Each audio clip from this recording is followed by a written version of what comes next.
देखो ना पूरब, सास बोलती रहती है हमेशा, ऐसा लगता है जैसे कौवे को काला टीका लगाया हो।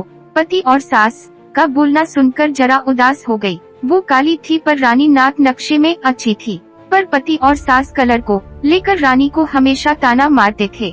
क्या करेगा वो भी, वह गोरा और रानी काली, लोगों का क्या, वो तो नाम रखने में पीएचडी होते हैं। ब्लैक और व्हाइट जोड़ी बोलते थे दोनों को। पूरब का मन वैसे साफ था, रानी को अगर कोई कलर को लेकर बोलता तो उसे जरा भी अच्छा नहीं लगता था, इसीलिए वह भी थोड़ा बहुत बोल देता था ताकि वह जिद न करे।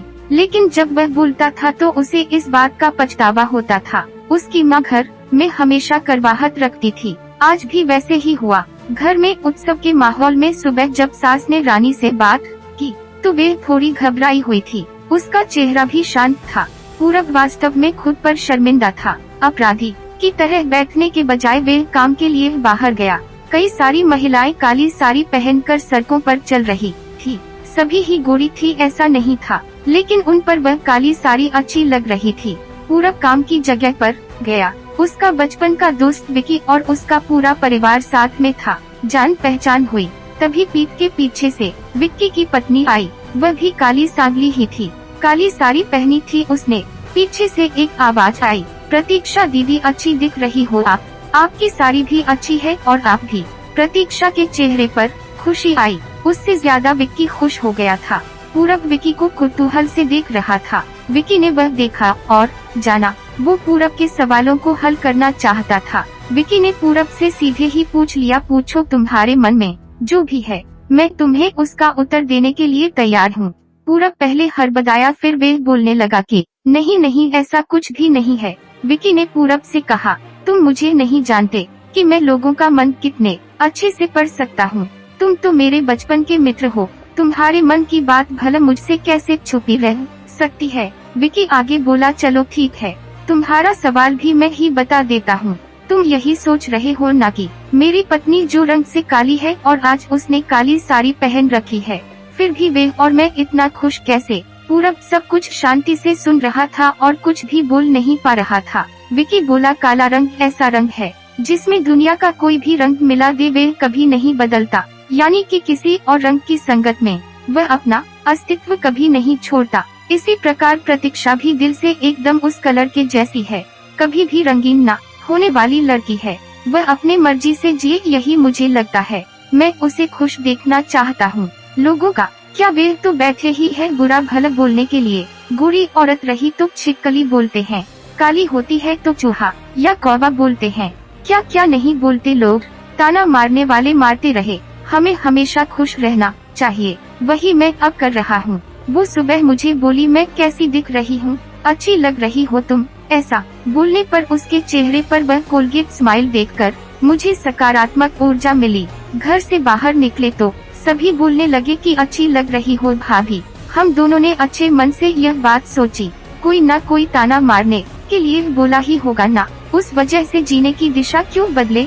पूरब को उसके घर का सुबह का माहौल याद आया। वह खुद पर ही चीड़ गया। उसे लगा वो सचमुच में गलत था। मैं ही रानी को दुख देता हूँ, उस वजह से सब उसे बोलते हैं। अब मुझे ही अपनी भूल सुधार कर उससे माफी मांगने होगी। उसने हंसते हुए विक्की को अलविदा कहा। अपना काम निपटा कर वह एक साड़ी की दुकान पर गया। रानी के लिए उसने काले रंग की साड़ी ली और घर गया। घर जाने के बाद रानी शांत बैठी थी। उसने रानी को आवाज दी और साड़ी उसके हाथों में दे दी।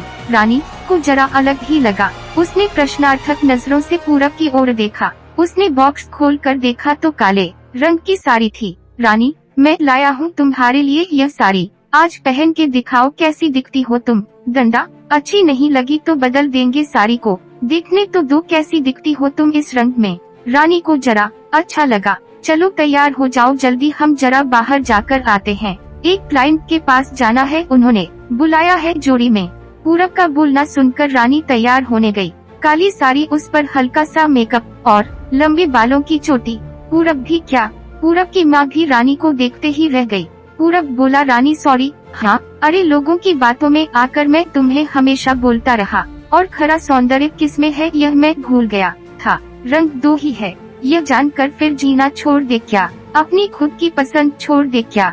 तुम्हें काली रंग की साड़ी पहनना बहुत अच्छा लगता था ना, पर मैं हमेशा तुम्हें टोकता रहा। अब मुझे समझ में आया किसी भी रंग में रंगते वक्त मन साफ हो तो खूबसूरती निखरती है। तुम जैसे चाहती हो वैसे ही जियो, मैं कभी भी तुम्हें नहीं बोलूँगा। और हाँ, सचमुच सुंदर दिखती हो तुम, तुम्हारे रंग पर अच्छा खिलता है यह काला रंग। रानी के चेहरे की लाली और भी ज्यादा बढ़ गई थी। यह बात सुनकर शर्मा कर वे पूरब को बोली, क्या आप भी? पूरब ने रानी का मुस्कुराता हुआ चेहरा देखा और उसके बदले हुए विचारों से पूरब खुश हुआ। मन ही मन में पूरब ने विक्की को धन्यवाद किया, क्योंकि यह परिवर्तन विक्की के शब्दों द्वारा हुआ था। खूबसूरत दिखने के लिए खूबसूरत दिखना जरूरी नहीं है, बल्कि खूबसूरत सोच होना जरूरी है। इंसान का अगर मन सुंदर है तो इससे कोई फर्क नहीं पड़ता कि वे किस रंग का हो। कहानी अच्छी लगी तो प्लीज वीडियो को लाइक करें, चैनल को सब्सक्राइब करें और कमेंट जरूर करें। और हम हर रोज आपके लिए नई नई कहानियाँ लेकर आते रहेंगे। धन्यवाद।